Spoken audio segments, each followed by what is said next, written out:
था और उसके कुछ क्वेश्चंस भी किए थे। और आज हम मोल कंसेप्ट का कुछ बची हुई चीजें जो कि मेंस में हो सकता है नहीं आती हो लेकिन एडवांस में जरूर आती हैं, तो इस तरह की चीजें कंप्लीट करने वाले हैं। ठीक है बेटा, देखिए जैसे कि determination of atomic mass, determination of atomic mass, atomic mass का डिटरमाइन कैसे करते हैं, निर्धारण कैसे करते हैं। तो परमाणु भार या परमाणु द्रव्यमान का निर्धारण, परमाणु द्रव्यमान का निर्धारण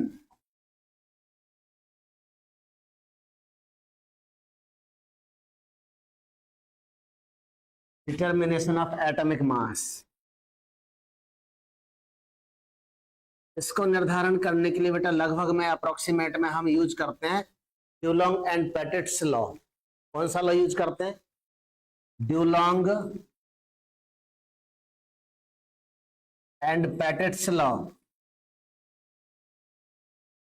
ड्यूलोंग एवं पेटिट का नियम, ड्यूलोंग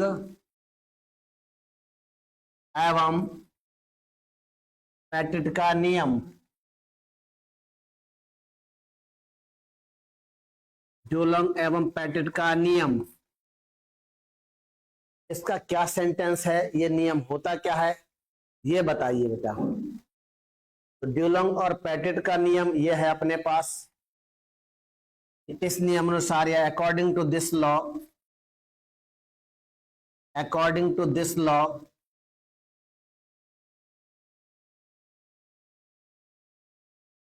और a solid element, for a solid element, the product of, product मतलब multiplication, according to this law for a solid element the product of specific heat in ग्राम पर, इन कैलोरी पर ग्राम, स्पेसिफिक हीट किसमें बेटा? इन calorie per gram, in calorie per gram specific heat and approximate atomic mass, atomic mass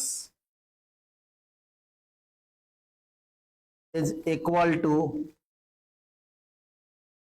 is approximately equal to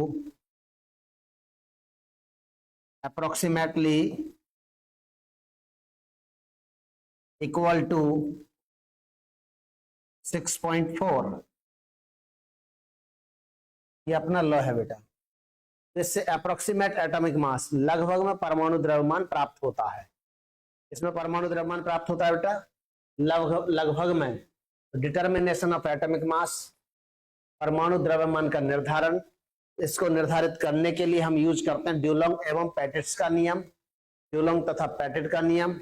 इस नियम अनुसार क्या होता है बेटा कि इस नियम अनुसार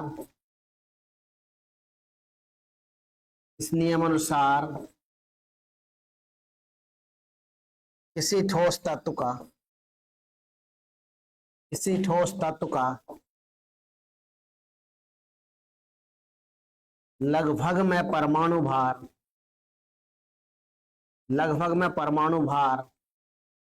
या परमाणु द्रव्यमान एवं विशिष्ट ऊष्मा का गुणनफल, स्पेसिफिक हीट को क्या बोलते हैं बेटा? विशिष्ट ऊष्मा, कैलोरी पर ग्राम में का गुणनफल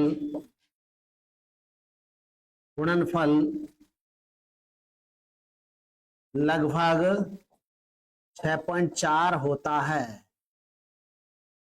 कितना होता है बेटा? 6.4 होता है। ये इसका नियम हो गया। क्या हो गया बेटा? ड्यूलोंग एंड पेटिट्स लॉ। ड्यूलोंग और पेटिट्स लॉ क्या हो गया बेटा? According to this law the product of atomic mass, approximate atomic mass and approximate atomic mass and specific heat is approximately equal to 6.4. या लगभग में परमाणु भार एवं विशिष्ट ऊष्मा का गुणनफल 6.4 होता है। तो गणितीय रूप से या mathematically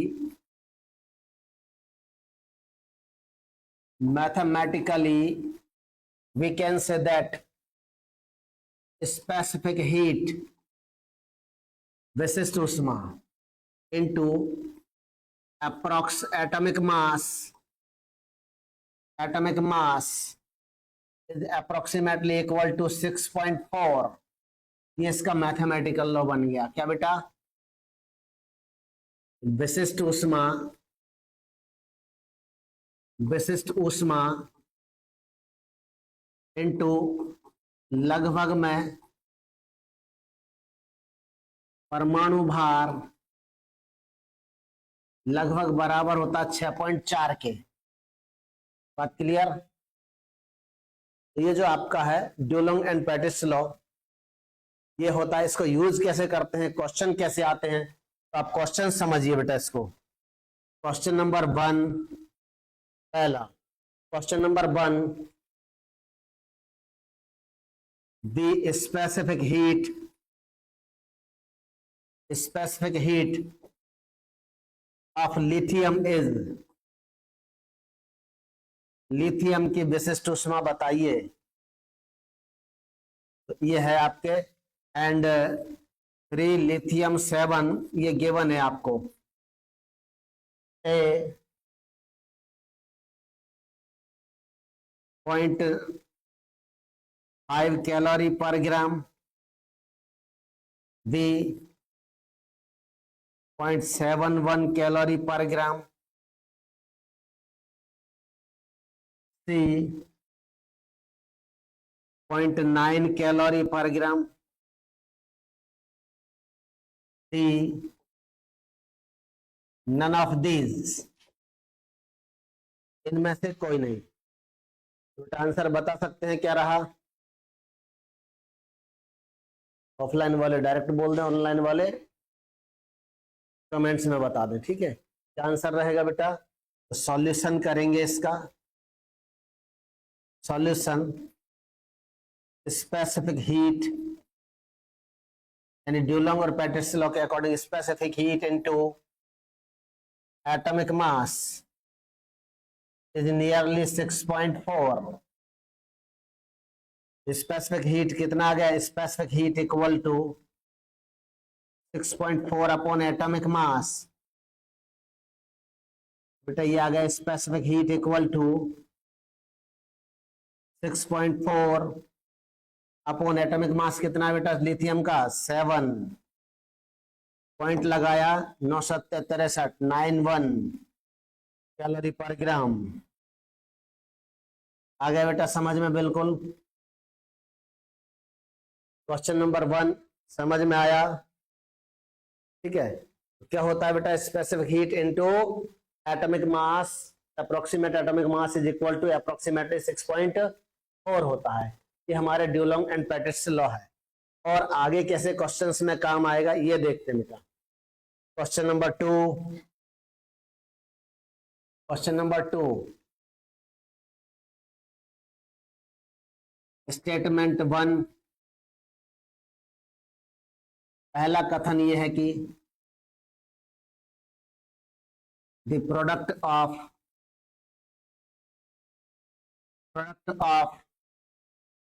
specific heat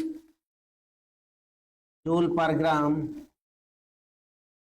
and atomic mass is approximately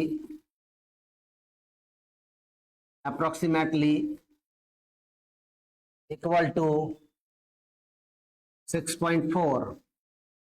B या स्टेटमेंट सेकंड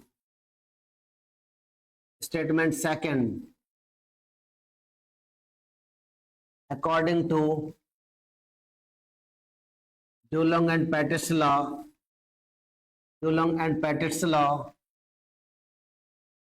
डुलोंग और पेटिस लॉ के according specific heat joule per gram into atomic mass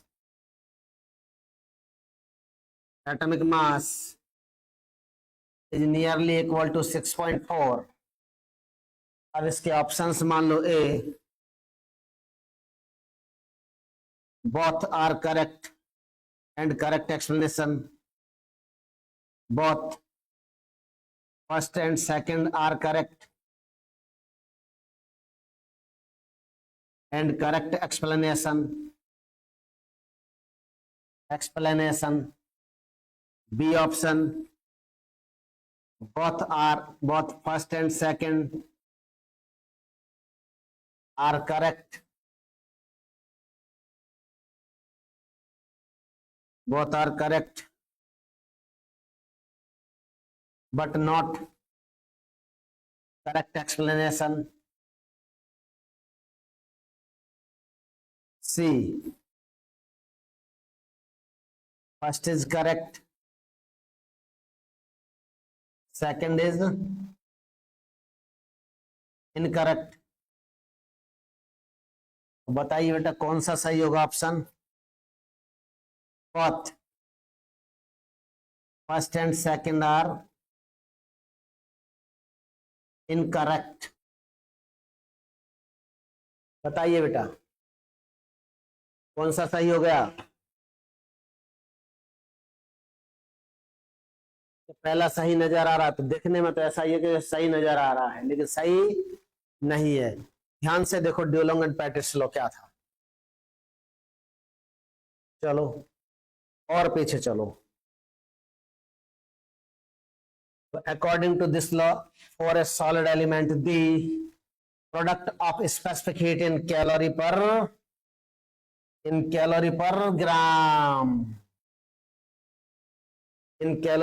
ग्राम, और उसमें क्या दिया बेटा? कैलोरी पर ग्राम में होना चाहिए. विशिष्ट उसमें किसमें होनी चाहिए? कैलोरी पर ग्राम. हमारे क्वेश्चन में क्या दिया चेक करो बेटा. क्वेश्चन में दिया जूल पर ग्राम, गलत हो गया. जहां भी इसने क्या लिखा जूल पर ग्राम, गलत हो गया. Both are incorrect. थोड़ा सोच के और ध्यान से डेफिनेशंस को पढ़ना चाहिए. क्या डेफिनेशंस को पूरे ध्यान से स्टडी करना चाहिए. थोड़ी सी लापरवाही क्वेश्चन का आंसर गलत करा सकती है. अब नेक्स्ट क्वेश्चन देखिए बेटा. नेक्स्ट क्वेश्चन देखते हैं हम थोड़ा. क्वेश्चन नंबर 3, तीसरा क्वेश्चन ये है बेटा कि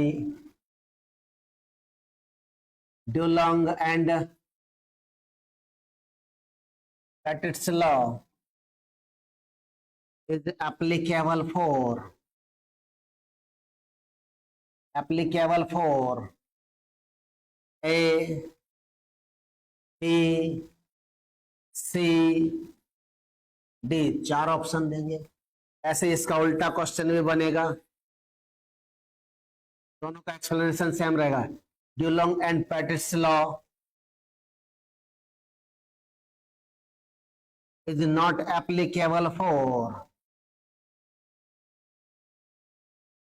applicable for A, B, C, D. 4 option इसमें भी बनेंगे. A, B, C, D. अब देखते हैं बेटा इसके 4 ऑप्शन ऐसे हैं. Hg, ब्रोमीन, सोडियम,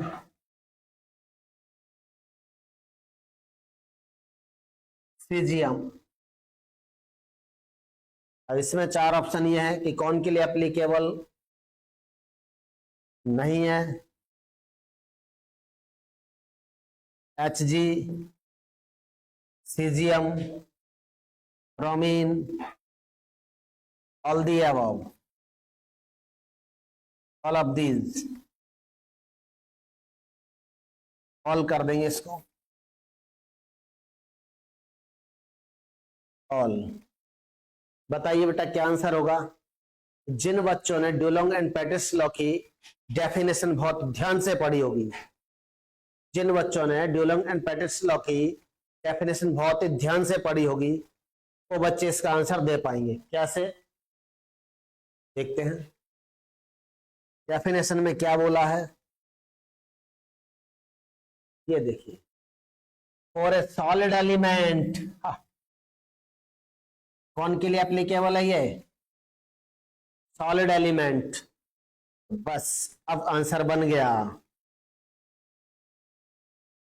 यही तो पूछा है, Dulong and Petit's law is applicable for mercury. क्या होता है बेटा,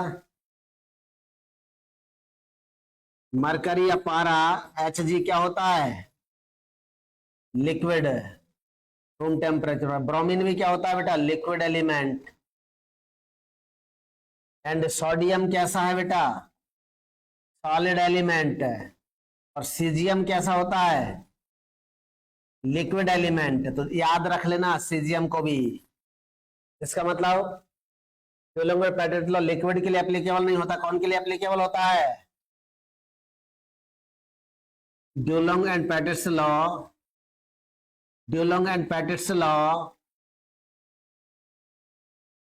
is applicable for solid elements, solid elements।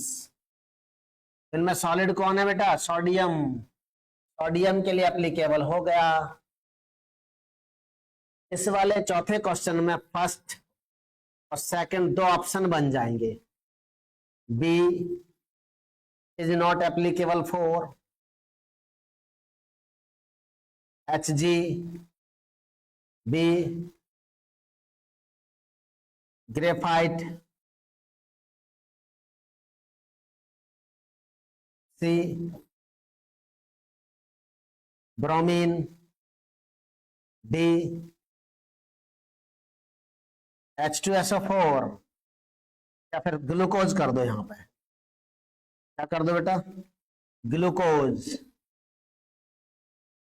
बता बेटा कौन के लिए एप्लीकेबल है, नहीं है, सॉरी नॉट एप्लीकेबल बोला, इसमें क्या बोला ध्यान देना, नॉट एप्लीकेबल। ये मरकरी भी लिक्विड है, इसके लिए एप्लीकेबल नहीं है। सीजियम लिक्विड है, इसके लिए भी एप्लीकेबल नहीं है। ब्रोमीन भी लिक्विड है, इसके लिए भी एप्लीकेबल नहीं है।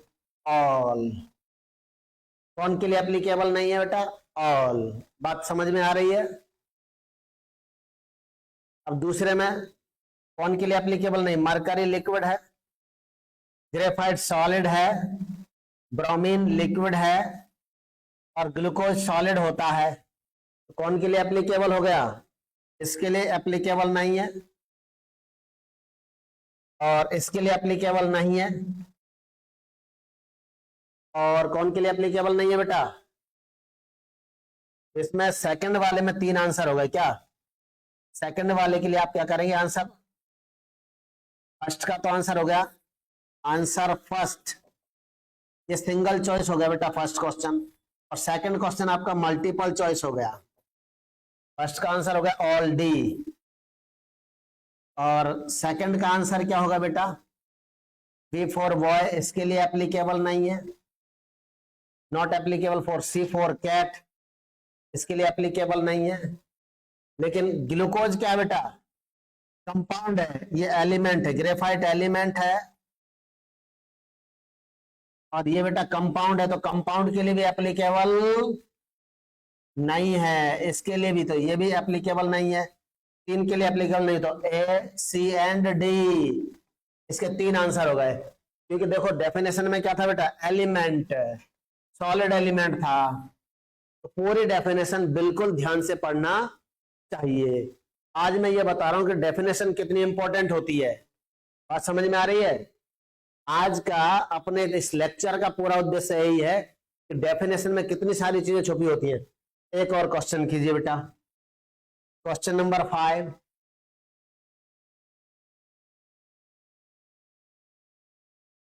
An element has specific heat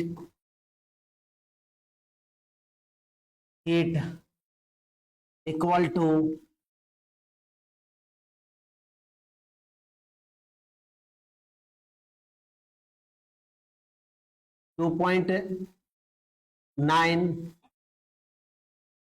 2.9 joule पर ग्राम। एलिमेंट में भी एलिमेंट हो सकता है ए, बी, सी, डी। हीलियम, लिथियम, बेरिलियम और क्लोरीन। ऐसे क्वेश्चन में आपको पता है स्पेसिफिक हीट दी है, एलिमेंट को पहचानना है, तो स्पेसिफिक हीट से हम एटॉमिक मास पता कर सकते हैं और एटॉमिक मास से एलिमेंट पहचाना जा सकता है, मतलब Dulong and Petit's law. Solution, specific heat into approximate, लगभग में, approximate atomic mass, approximate atomic mass is nearly equal to 6.4। लेकिन स्पेसिफिक हीट किसमें, कैलोरी पर ग्राम में। क्या क्वेश्चन में कैलोरी पर ग्राम में दी है या जूल पर ग्राम में दी है?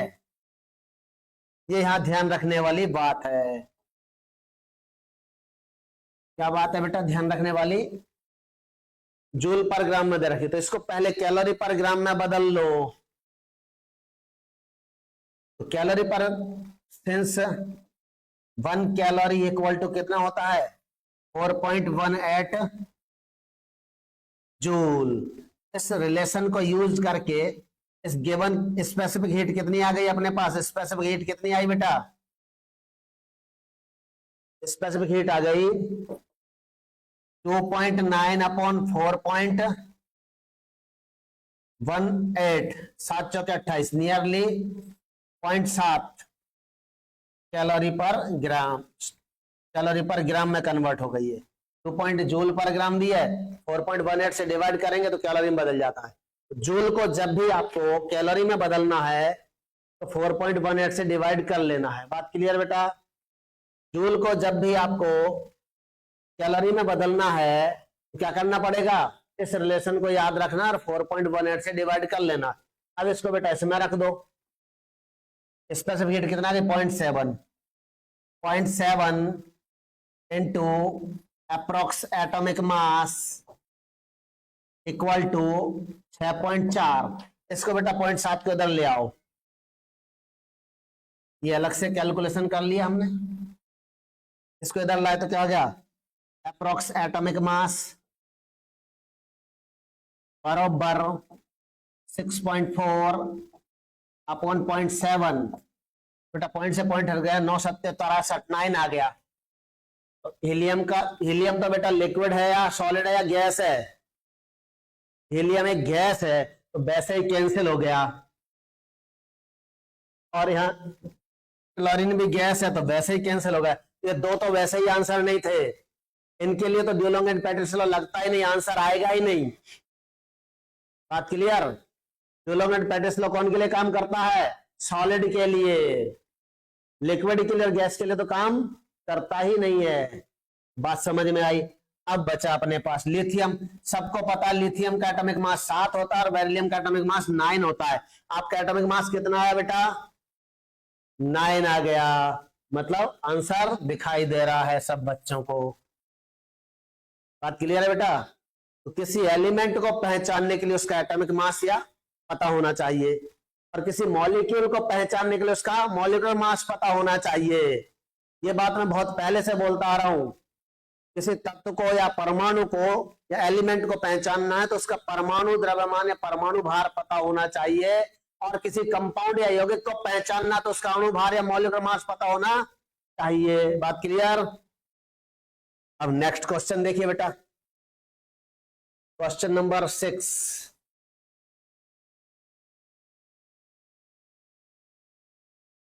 N a period of periodic table, in a period of periodic table, आवर्त सारणी के एक आवर्त में, in a period of periodic table on moving left to right, the specific heat of elements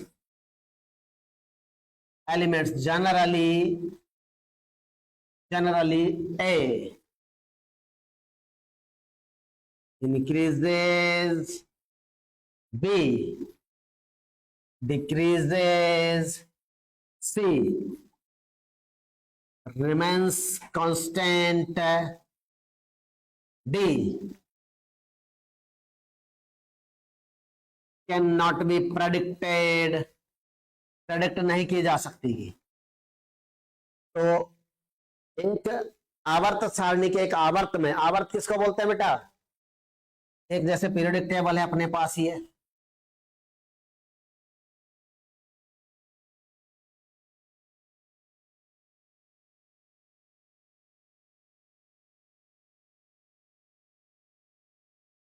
इस टाइप से टेबल है अपने पास, ठीक है बेटा, पीरियोडिक टेबल। इस पीरियोडिक टेबल के आवर्त क्या होते हैं? पीरियड्स क्या होते हैं? हॉरिजॉन्टल लाइंस, इधर से इधर चलने पर, यूं पूछ रहा है, लेफ्ट टू राइट जाने पर क्या होगा? स्पेसिफिक हीट क्या होगी? बढ़ती है, घटती है, स्थिर रहती है, नियत रहती है, या कैन नॉट बी प्रेडिक्टेड, बताया नहीं जा सकता। तो बेटा वो बच्चे नहीं बता सकते जिन्होंने स्टडी नहीं किया है। जिन्होंने ड्यूलंग एंड पेटिस लॉ पढ़ रखा है वो बता सकते हैं। तो चौथा ऑप्शन तो गायब कर दो। तो आप पढ़ाई कर रहे हैं, इसका मतलब चौथा ऑप्शन तो खत्म है। ऐसा ऑप्शन आंसर क्यों दें? जब हम पढ़ाई कर रहे हैं, स्टडी किया है, हम क्यों नहीं बता सकते? बोलो, बता सकते हैं आराम से। वो ये ऑप्शन उन बच्चों के लिए जो स्टडी नहीं कर रहे हैं, ठीक है। अब देखो बाकी के ऑप्शन, इसके लिए आप लिखेंगे सॉल्यूशन, हल करना है, specific heat into approx atomic mass, atomic mass is nearly equal to 6.4. This is the Dulong and Petit's law. Specific heat को यहीं रखो बेटा, क्योंकि अपना रिश्तेदार है। 6.4 अपॉन अपने रिश्तेदार नहीं है, उसको दूर भगा दो, एटॉमिक मास को नीचे ले आओ। अब मुझे बताओ लेफ्ट टू राइट क्या होता है एटॉमिक मास का? ये तो पता चल गया कि specific heat is inverse of the atomic mass. बात क्लियर? स्पेसिफिक हीट होती है एलिमेंट्स की एटॉमिक मास या परमाणु द्रव्यमान के व्युत्क्रमानुपाती होती है। इतना पता चला, क्वेश्चन का आंसर बन गया। देखो इधर मान लो अपने पास है लिथियम, लेफ्ट साइड में लिथियम, फिर बेरिलियम, फिर बोरॉन एंड कार्बन। लिथियम का एटॉमिक मास 7, बेरिलियम का एटॉमिक मास 9, बोरॉन का 10 या 10.8 या 11, कार्बन का 12। तो आप समझ गए बेटा एटॉमिक मास क्या हो रहा है लेफ्ट टू राइट। बाएं से दाएं जाने पर क्या हो रहा है? एटॉमिक मास बढ़ रहा है, घट रहा है, इंक्रीज हो रहा है। एटॉमिक मास इंक्रीजेज और एटॉमिक मास के डायरेक्टली प्रोपोर्शनल इनवर्स है, इनवर्स। तो atomic mass increases means specific heat decreases. Since left to right atomic mass increases, therefore specific heat decreases. क्योंकि दोनों में रिलेशन कैसा है बेटा? इनवर्स का रिलेशन है, उल्टा रिलेशन है। बात क्लियर हो गई है? आंसर लगा दो डिक्रीजेज। कहां ये पीरियोडिक टेबल का क्वेश्चन और कहां ये मोल कंसेप्ट का एटॉमिक मास डिटर्मिनेशन। क्वेश्चन बनना चाहिए चाहे वो किसी भी चैप्टर का टॉपिक हो, हमें उससे मतलब नहीं है, हमें कंसेप्ट आने चाहिए। बात क्लियर? या आपने पीरियोडिक टेबल विधि लगाया या थर्मोडायनेमिक्स विधि लगाया या एटम मोल कंसेप्ट विधि लगाया, हमें उससे मतलब नहीं, हमें अपने क्वेश्चंस के आंसर करेक्ट जाने चाहिए। बात क्लियर है? नेक्स्ट क्वेश्चन इसी का सिमिलर पैटर्न पर बनेगा। Question number 7, the specific heat या फिर the on moving up to down in a group of periodic table आवर्त सारणी के एक ग्रुप में, एक वर्ग में, आवर्त सारणी के एक वर्ग में अप टू डाउन, ऊपर से नीचे जाने पर क्या होगा? On moving up to down in a group of periodic table, a specific heat increases, B specific heat decreases, C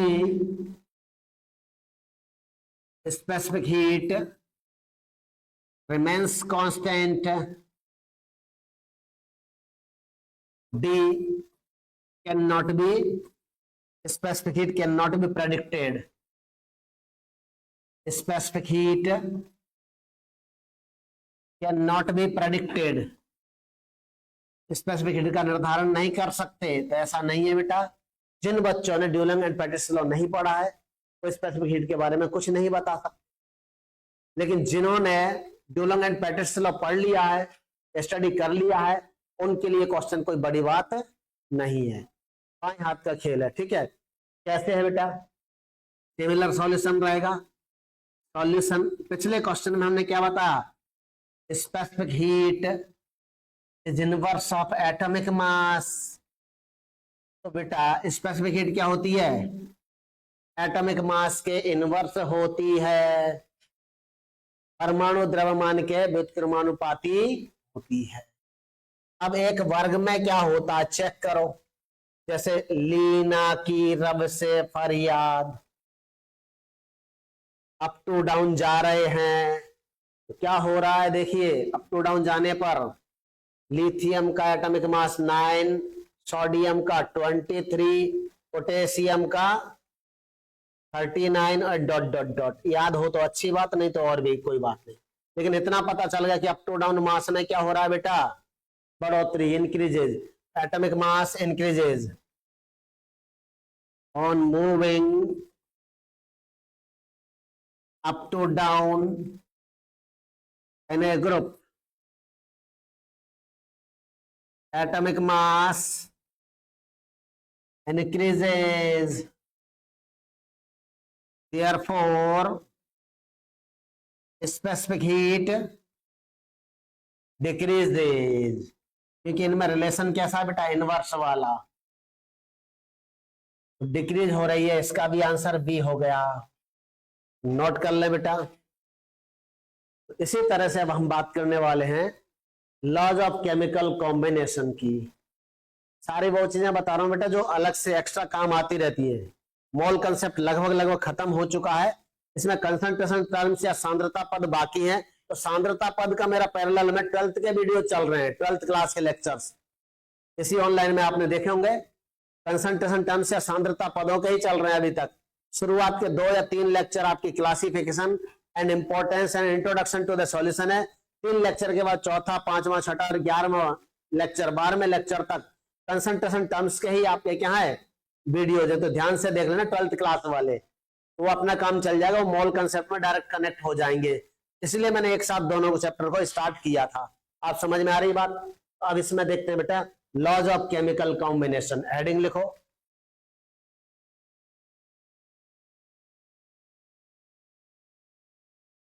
laws of chemical combination.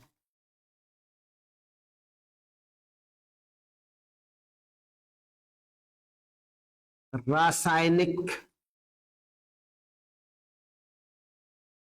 संयोग या संयोजन, कॉम्बिनेशन मतलब संयोजन या संयोग के नियम। रासायनिक संयोग के नियम या रासायनिक संयोजन के नियम, इनमें जैसे पहला आता है law of conservation of mass.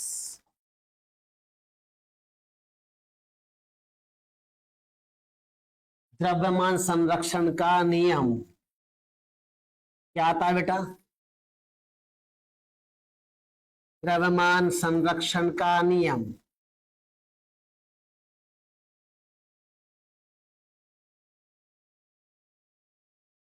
तो जो द्रव्यमान संरक्षण का नियम है लॉज ऑफ केमिकल कॉम्बिनेशन में, वो हमारे फादर ऑफ केमिस्ट्री माने जाने वाले साइंटिस्ट ने दिया था, रसायन विज्ञान के जनक, father of chemistry,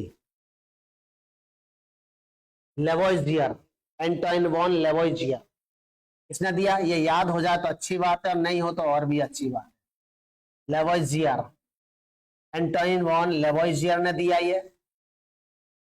according to this law, इस नियम के अनुसार क्या होता है चेक कर सकते हैं आप।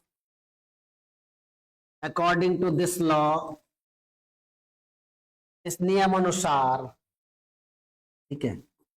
अब केमिकल कॉम्बिनेशन के लॉ है तो यहां पर इस लाइन को भी जोड़ सकते हैं आप। क्या कर सकते हैं, इस लाइन को जोड़ेंगे। According to this law, during the chemical combination और chemical reaction, during the chemical combinations, और कॉम्बिनेशन को आजकल क्या बोलते हैं, chemical reactions. During the chemical combinations और ड्यूरिंग द केमिकल रिएक्शंस, रासायनिक अभिक्रियाओं के दौरान, total mass remains constant, total mass remains constant और कंजर्व्ड, कुल द्रव्यमान संरक्षित रहता है अथवा नियत रहता है। कुल द्रव्यमान संरक्षित रहता है अथवा नियत रहता है। इसको हम ऐसे भी बोल सकते हैं बेटा, during the chemical reactions, during the chemical reactions, रासायनिक अभिक्रियाओं के दौरान, during the chemical reactions, the total mass before the reaction, total mass before the reaction is always equal to the total mass after the reaction, after the reaction। या फिर दूसरा तरीका ये हो गया, इस नियम अनुसार रासायनिक संयोग के दौरान अभिक्रिया से पहले कुल द्रव्यमान और अभिक्रिया के बाद कुल द्रव्यमान बराबर होता है। बात क्लियर? तो according during the chemical reactions, the total mass before the reaction is always equal to the total mass after the reaction. और तीसरा है ये, during the chemical reaction, during the chemical reaction, रासायनिक अभिक्रिया के दौरान, reactions, mass neither be created, mass neither be created, comma, nor be destroyed, mass neither be created nor be destroyed. It can be transformed, it can be transformed। तो मास को न तो create किया जा सकता है और न ही डिस्ट्रॉय किया जा सकता है, नष्ट किया जा सकता है। मास can be created nor be destroyed, it can be only transformed. इसको केवल ट्रांसफॉर्म किया जा सकता है। It can be only transformed from one form to another form। एक रूप से इसको दूसरे रूप में रूपांतरित किया जा सकता है, इसको ट्रांसफॉर्म किया जा सकता है। न तो मास को क्रिएट किया जा सकता है, उत्पन्न किया जा सकता है, न ही डिस्ट्रॉय किया जा सकता है। इसको गणितीय रूप से या मैथमेटिकली कैसे लिखेंगे बेटा? Mathematically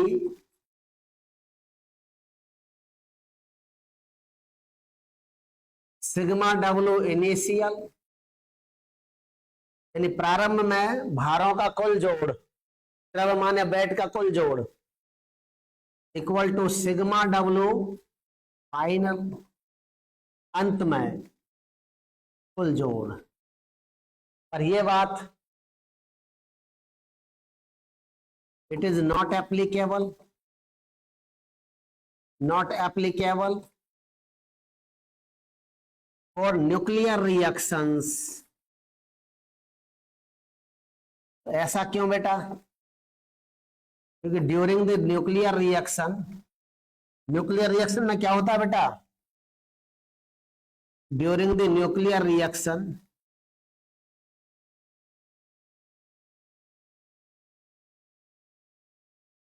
there is mass decay, there is mass decay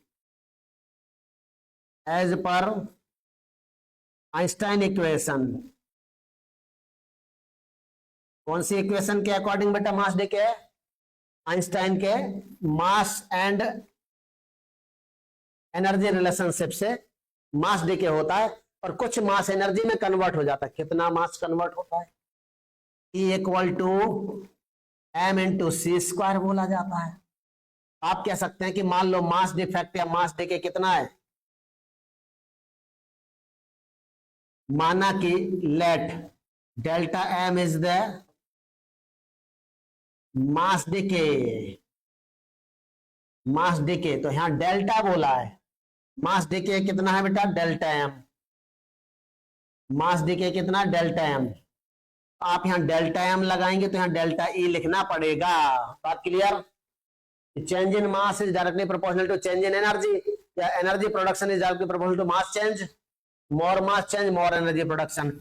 इसको आप क्या करेंगे? इक्वेशन नंबर यहां इसको 1 दीजिए, इसको इक्वेशन नंबर इसको मॉडिफाई कीजिए। मास डिके का फॉर्मूला आ गया delta m equal to delta E upon C square. Mass decay कितना आ गया बेटा? इतना आ गया। इतना मास हमें कम दिखाई देगा, फाइनल मास में से इतना डिस्ट्रॉय हो गया। डिस्ट्रॉयड मास यानी खत्म हुआ मास कितना है? डिस्ट्रॉयड मास या फिर that is converted into energy mass. Mass that is converted into energy, वह द्रव्यमान जो एनर्जी में बदल गया, ऊर्जा में बदल गया, वो कितना है? डेल्टा m बराबर delta E upon C square. अब ये कैसे बन जाएगा? और न्यूक्लियर रिएक्शन नाभिकीय अभिक्रिया के लिए we can call this law, हम इस नियम को क्या कह सकते हैं बेटा? Mass energy conservation law. Mass energy conservation law, द्रव्यमान ऊर्जा संरक्षण नियम, क्या बोला जाएगा इसको? Mass energy conservation law. और उस टाइम ये इक्वेशन क्या हो जाएगा? चेक करो। एज पर mass energy conservation law, mass energy conservation law के अकॉर्डिंग क्या कह सकते हैं बेटा? अरे सिग्मा डब्ल्यू रिएक्टेंट का जो मास आया स्टार्टिंग में, जो मास है वो रिएक्टेंट्स का अकेला है, और बाद में जो मास आएगा वो क्या आएगा? Sigma W products. लेकिन कुछ मास किसमें बदल गया? एनर्जी में। कितना बदल गया? उसको भी जोड़ दो, delta E upon C square. इस तरह से मॉडिफाइड फॉर्म हो गया for nuclear reactions.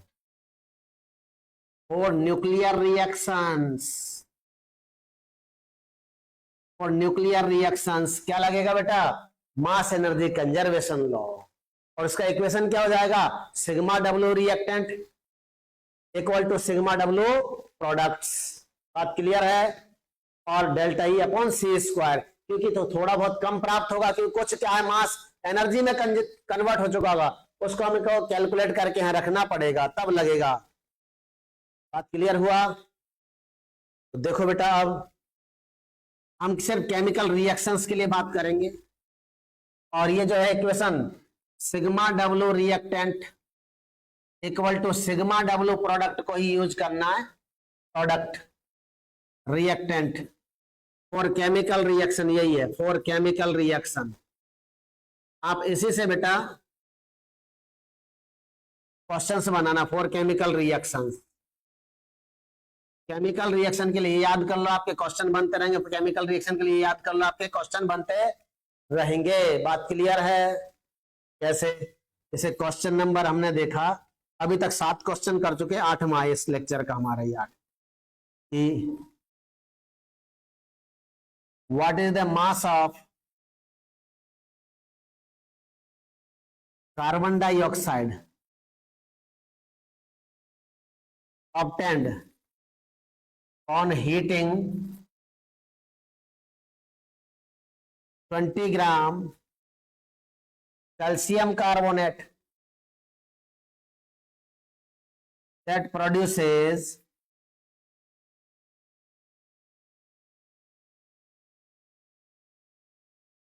11.2 gram calcium oxide. A, B, C, D. 5.6 gram,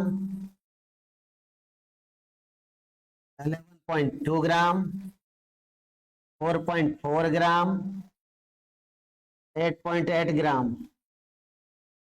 ये अपना क्वेश्चन है कि CO2 कितना बनेगा यदि हम 20 ग्राम कैल्शियम कार्बोनेट को गर्म करें और उससे 11.2 ग्राम कैल्शियम ऑक्साइड बन जाए। तो सॉल्यूशन के लिए आप क्या लिखोगे बेटा? रिएक्शन लिखो, लिखो सॉल्यूशन के लिए। कैल्शियम कार्बोनेट को गर्म किया, कैल्शियम ऑक्साइड बन गए और CO2 बन गए। यहां बेटा 20 ग्राम है, यहां 11.2 ग्राम है। इसका W कितना? तो इनका सम इसके सम के इक्वल आएगा। As per conservation law, as पर मास कंजर्वेशन, रिएक्टेंट का कुल मास इक्वल है प्रोडक्ट के टोटल मास के। प्रोडक्ट का कितना है? 11.2 प्लस W। इस 11.2 को इधर ले आना बेटा, कितना बच गया? 8.8 ग्राम। W इक्वल टू 8.8 ग्राम। बात क्लियर है?